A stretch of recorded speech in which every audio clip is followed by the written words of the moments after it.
SwayamPrabha. Digital India. Educated India.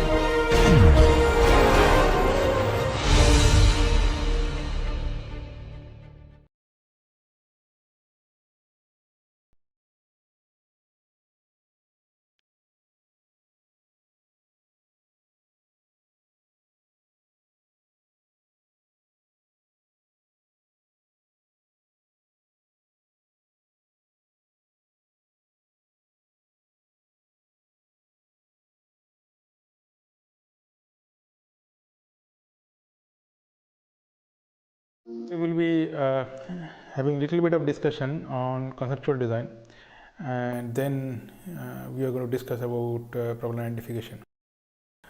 So whatever has been discussed, retracing the conceptual design steps. So first is opportunity identification, and then analyzing the need and concept generation, concept evaluation, sketching and rendering, and solution selection. And detail design, engineering design, and then there are also other steps which are involved in product design, detail design.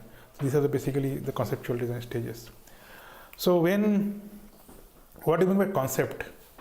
The concept in conceptual design, when you have conceptual design, it is the need of the target is being identified, and alternative with the product, concepts are generated and evaluated, and one or more concepts are being selected for the further development and testing. So what is the concept? A concept is a description of the form, function, and features of a product. Detailed design, we already discussed that when we discuss about and identify the materials, size, and then information, geometry, and other things. Then consumer need identification. Consumer need identification, in consumer need, it is a process of identifying and determining how the consumer wants a product to perform, and the customer needs are non-technical, it could be, and from there we have learned that how we are going to convert to more kind of technical specification, that is called design specification. So in this, the outcome of this stage is a list of needs and wishes. Needs are basically which is actually need of the user, and the wishes are that is good to have. Okay, so a lot of examples are there in these aspects. And then product specification. Product specification is a technical document. So in conceptual design, the first thing is about opportunity identification. There are several ways you can identify the opportunity, where like in a problem that you are facing, what kind of problem which you are facing, like students, they may be facing with the hostel, maybe the mess is not giving them good food, or maybe it is dark to walk from the classroom to the hostel during the night time. I have problems with the environment. Environment is very, sometimes it is hot, sometimes it is cold, and what is the things we should do, and what is the best way we should do. So these are the problems which we are having. Circumstances. Circumstances means, take for example, somebody has missed for a student level, somebody has missed attendance. So what can be done? And then circumstances, like sometime maybe some examination got delayed, and it is very near to another examination or on the same day. So these kind of circumstances are also there. Then problem due to constraints. Constraints are, time is one of the biggest constraint. Students may not have time to study all the subjects equally in all the days, and so that can be a constraint. There may be other constraints also, that family constraints will be there. Many people are having to travel from one place to another place to come to the college. That may be another constraint. So I'm trying to give some examples of students and in academics, but it could be applicable for any other areas also. So problems related to technology. Technology means, if you see, the technology means there are so many technologies which are available. So somebody may have a tablet, somebody may not have tablet, somebody may use laptop, somebody's laptop is maybe old, So there can be issues with the technology. Somebody may not have a good mobile phone. So those things are a problem with the technologies. Even technology, sometimes we would like to have certain technology which is not available right now with us, that maybe automatically the recording should be there in the classroom. So those kind of technologies maybe we expect to have, but doesn't have that easily. Not the technology not there, but those things are not accessible to all of us. They probably relate to society.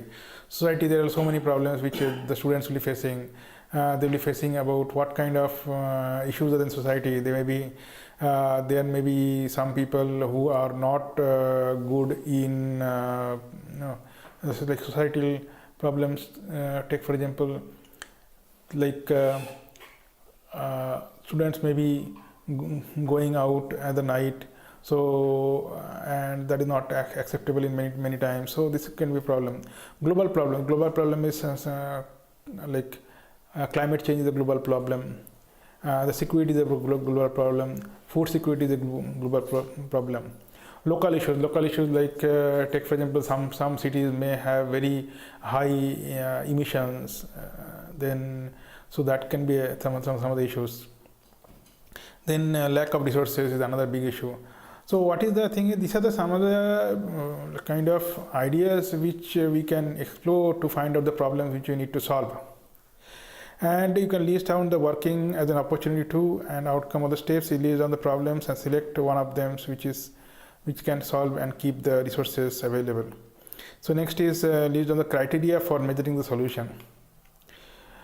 So now we can have exercise on this one and see what kind of solutions are coming for a particular problems. So now need analysis. Once we identify a problem, we need to assess its commercial value and how it is important to solve it. So can a company make profit out of it, and does the problem is for larger number of people? And to find out, we need to do need analysis. So analyze the need to solve the problem, people's point of view, and finding out the generic issues of the problem. And to find out, we may need to conduct a study. And once we are convinced with the need, we can list like need and wishes. So need and wishes. Take for example, in the for a like take for example.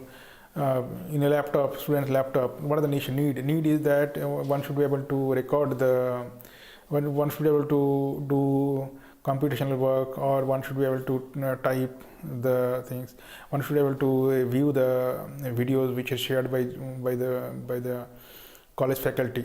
However, these are needs. Wishes are, what are the wishes? Like sometimes student may think, okay, I wish that my laptop will be having very big screen.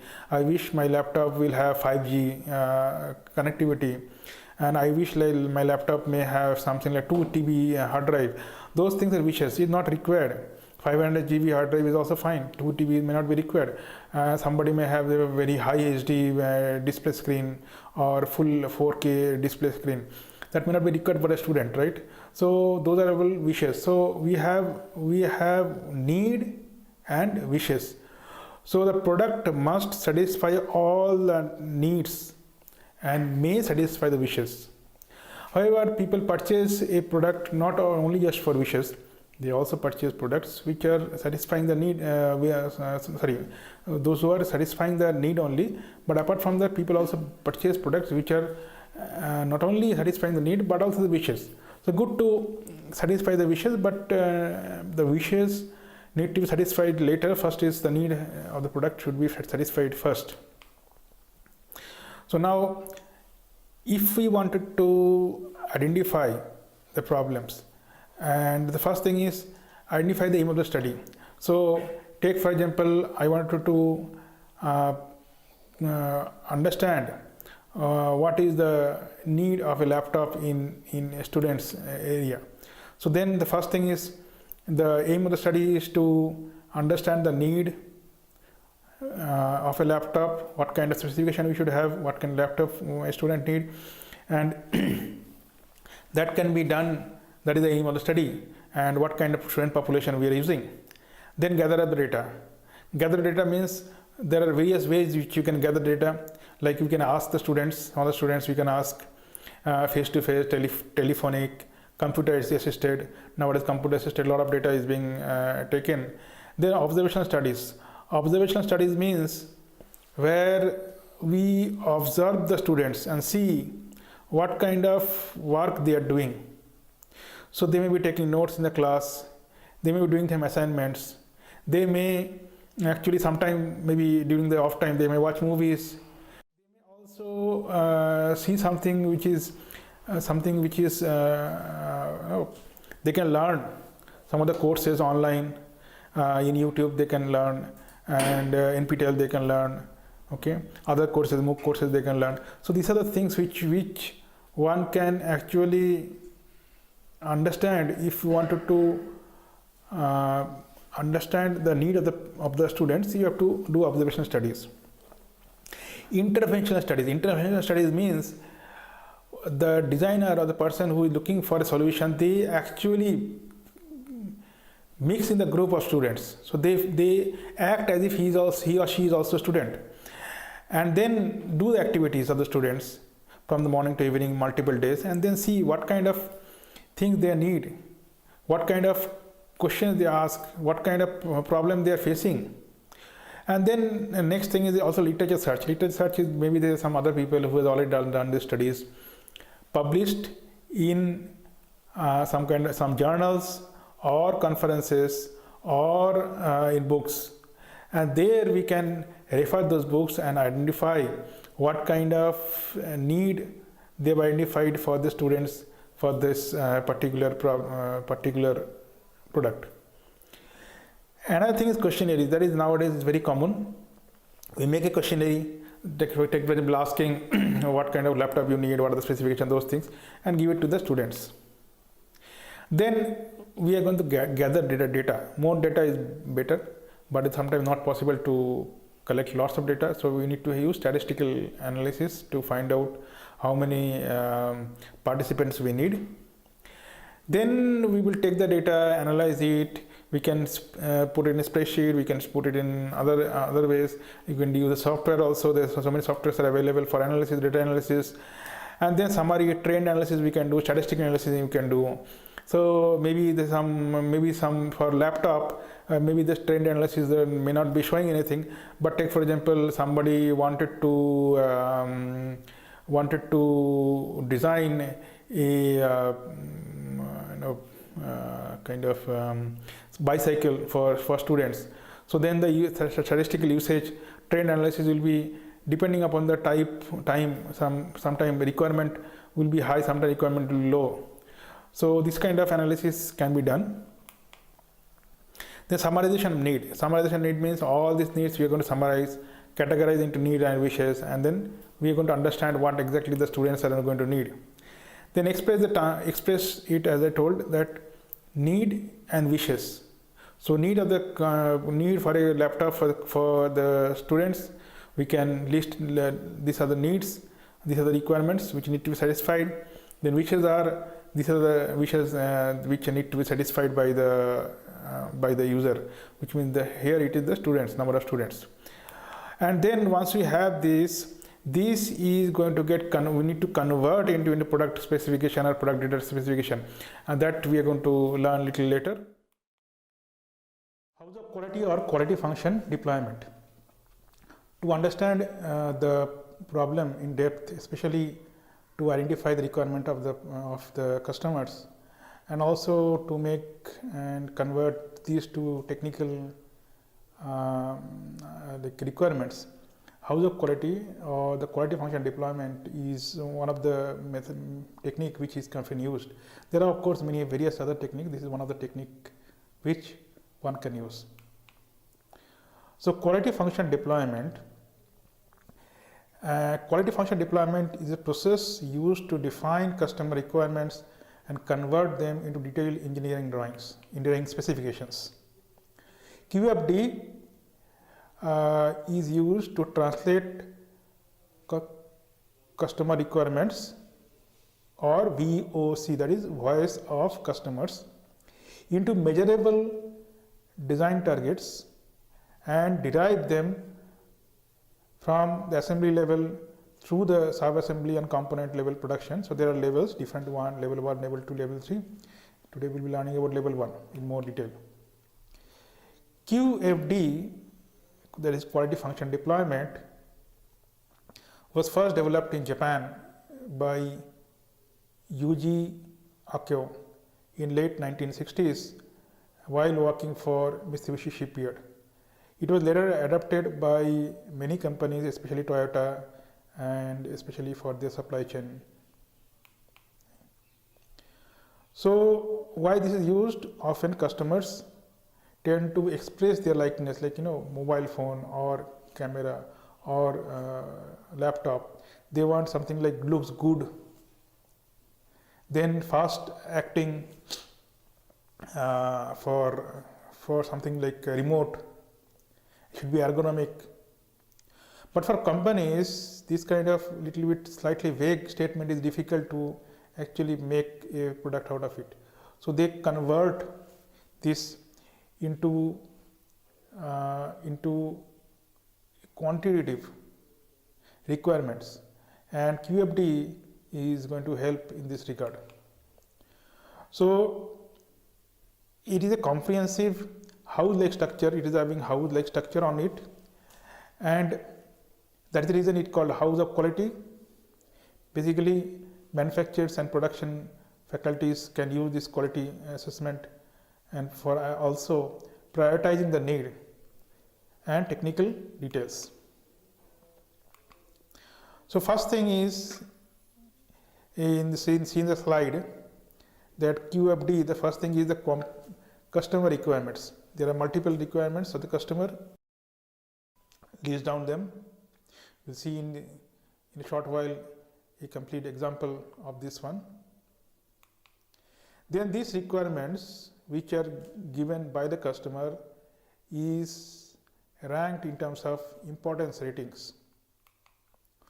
Then there are technical rating requirements. Technical requirements is the requirements or the technical specification or technical terms which are there with respect to the product which you are trying to analyze.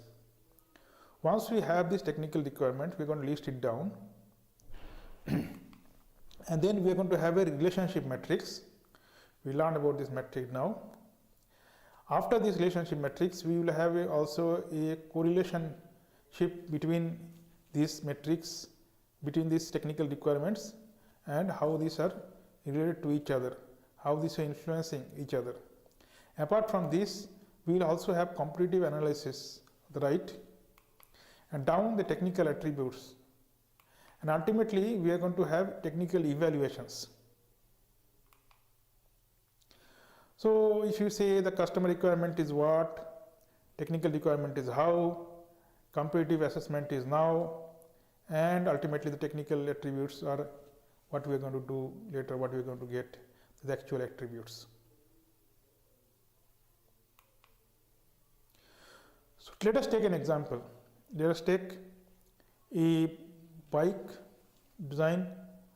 So when you try to find out the requirements of a bike, the mind of the user is going to tell various requirements in terms of qualitatively.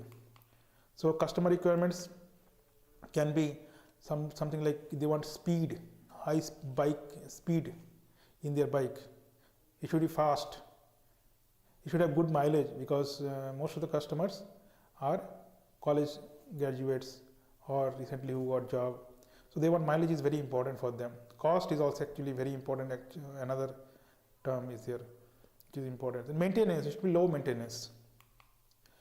Now, if you want to convert this, so you have to convert this into importance rating. So importance ratings is, take for example, you ask the customers that what should be the most important. So most important is mileage. Next importance is out of 5 basically. So you can 5 out of 5 is mileage, speed is 3 out of 5, cost is 4 out of 5, and because cost is also important, And maintenance, because people know nowadays maintenance is not that very big deal. I mean, many of the bikes, new bikes, they are various maintenance generally low, so they are giving it 3. Now this is the importance rating. If you want to convert this into percentage, you total it up, which is coming to 15. So so 1 is high, 1 is low, and 5 is high. So if you want to convert this into percentage, so 3 divided by 15 into 100, it comes to 20%. Similarly, 33%, 27%, and so on. So this is the relative importance of the customer requirements. So now we start making this house of quality. So now we draw a this line, straight lines, template kind of thing. We put the customer requirements and then importance, and then we are also when we have the customer requirements, we are going to put speed, mileage, price, and maintenance, and percentage 20, 30, 33, 27, 20, like this. And the technical requirement is weight. Weight is the vehicle. Cost, length may be another technical requirement, and engine power, that may be another thing. And then next thing is we have to also understand that what is our goal in terms of design. Ideally, the weight should be lower as possible. So aim is to reduce it. Cost, we want to reduce it because there's more customers are going to buy it. Length you can increase or decrease. You can say here decrease. In engine power, we need to increase the engine power, so it should be more. So now, if you want to have the importance, so take for example the speed, that is 3, and weight with respect to, first is we will make the correlation ship. Correlation ship is plus is highly correlated and influencing positively. Minus is less, and minus is the negatively correlated. So influencing negatively. So now if you see that this is again based on little bit of experience is required to make this one. So cost and weight.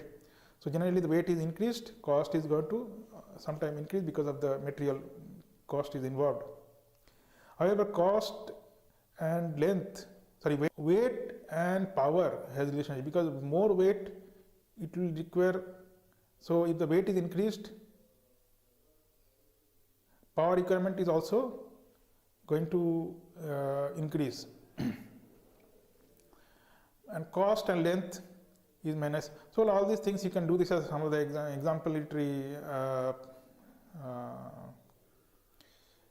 exemplary relationship between this, but it depends upon the different product to product. Now when you want to convert weight, and now you're going to put this matrix, and then weight, if you see that in terms of speed, the relationship between weight and speed means it is very high. 9 is the 10 is the highest, 0 is the lowest, 1 is less, and 3 is in between kind of.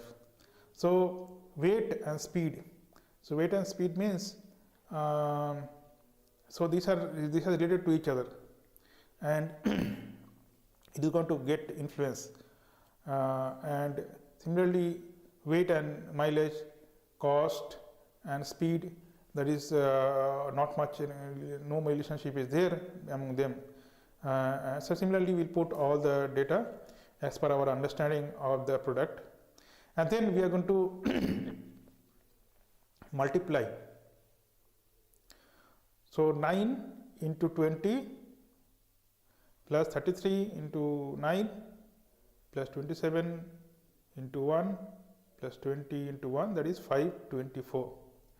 Similarly, we are going to multiply with the importance, weightage, and we are going to get 524, 9, 0 and 578 power, under power. Now if you total this, it will come to 1111. Relative importance need to be found out, that is 524 divided by 1111 into 100. So relative importance is 47%, next one is 1%, next one is length is 0% and power is 52%. Just an example, I mean, it's not that it is a like you can change it according to the requirement. So if we now see the new, which is we are going to get in terms of the speed parameter, the new vehicle which we are planning to make, we are going to keep as 5 as speed, and mileage is little less, price is 3 and maintenance is 3. But the competitor, they are also having A and B assessment of unbiased assessment of the competitor. So you have to know exactly what the speed is of the new vehicles which we are trying to develop, the competitor's vehicle, what is the speed, and then relatively importance of this. So here what we see here, that we assess the competitor's values also, and we put values on this one, so 5 to 4 like this. Now if you want to compare this, we will see that there is the vehicle which you are trying to make, ultimately it is better in some sense for the competitor, but not in all sense. So there are scope for improvement, and the improvement is especially in terms of price, in terms of mileage. So this is where we have to give more importance, and similarly we have to also multiply and find out down of it the weight, cost and other factors, and then slowly we will be identifying the most important factors which are required, technical requirement for this product. So this is a comparative analysis.